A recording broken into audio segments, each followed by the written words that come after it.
A bridge to a life foregone. The computer screen flickered to life. With a mug of tepid coffee, Malcolm plonked himself down and began the awkward rigmarole of watching it load up its software.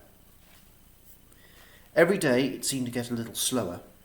It was probably clogged with dust inside, and he should really be seeing to cleaning it.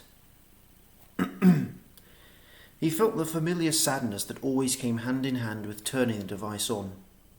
This was his link to the world before. He opened up the video, the one marked Wedding Craig and Annette, and played it. The warmth of normality flooded over him. Extended family and friends were gathering.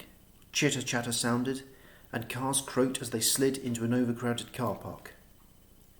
Everyone was dressed to their best. The groom was there, surrounded by his mates and his best man. The throng eventually shifted into a church. The person filming the wedding tried to keep as many people as possible in the picture, but it proved too difficult. They were all in too much of a rush, pushing and barging one another out of the way. Why was Malcolm watching this?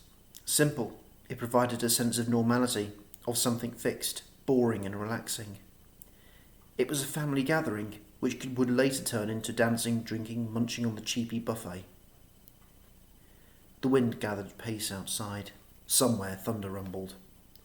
The bride was arriving on a horseback carriage. The father of the bride was tearful. The horses jerked to a halt, and the father began helping his daughter down, knowing that this was both an ending and a beginning. As he'd done many, many times before, Malcolm watched the church procession. The organ theme burst into life. The weeping spectators to this union stood.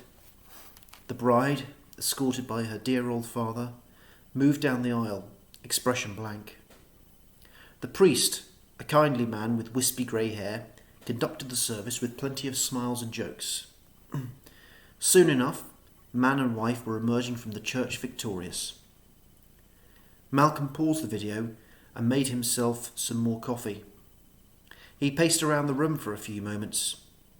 He didn't want to rush things. Although the video was 3 hours long, that time could pass unbelievably quickly, and he would be left with nothing to do for the rest of the evening. With the coffee sorted, he assembled some sandwiches. The bread was beginning to sprout mould, a cunning metaphor for the times, but it was edible. There was half a cucumber as well, dry as a bone but not rotten, thankfully. It was far worse to eat. He resumed the video and again immersed himself in this forgotten world. It was his favourite section, the speeches. He watched, enthralled, as the father of the bride started giving his tearful speech, funning how weddings, whilst embracing the future, always look to the past. Once the father had finished, sitting down in a groan of emotion, the mother of the bride then said her words. She seemed less susceptible, probably glad to get rid of her daughter. Then the groom, Malcolm had taken to nicknaming him Mr. Goofy based on his pointed nose and uncontrollable grin, stepped up and thanked everyone for attending. Then the buffet officially opened, the bar entered fully flowable service, and the disco lights and music started up. The whole thing was a very boring, uneventful affair. But it was his bridge to a life that was so long ago. The world was coming to an end, dying, falling apart, and this semblance of reality kept him sane. The video came to an end, fading into blackness. He sometimes wondered where the happy couple were going for their honeymoon. New Zealand, California, the Maldives. Very occasionally he would lie in bed, staring at the ceiling, just wondering, whether the couple was still out there. Were they living in a shack like he was, in the middle of a wasteland? Did they gaze out at scorched fields, wondering what had become of the world?